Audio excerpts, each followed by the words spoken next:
Seni oyadıram, görmürsen beni. Geçtiğin yollarda gözlere konup seni qaydıram, görmürsen beni.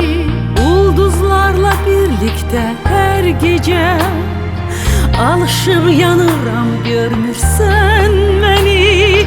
Ayın gözlerine konup gizlice sana boylanıram, görmürsen beni.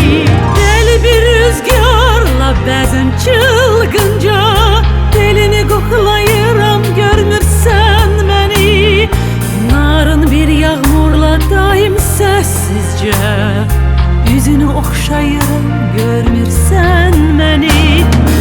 Deli bir rüzgarla bəzən çılgınca telini koklayıram, görmürsen beni.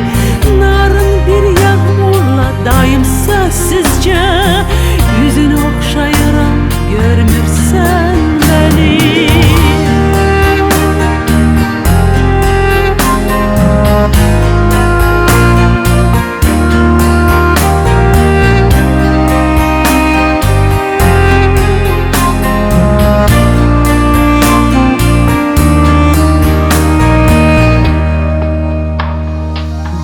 Sestek bil ki her gece yuxuna gəlirəm, görmürsən beni.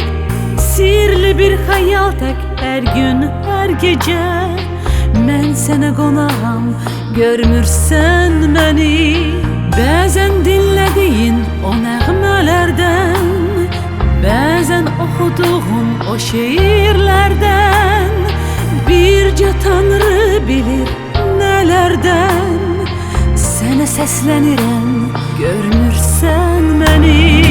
Deli bir rüzgarla bəzən çılgınca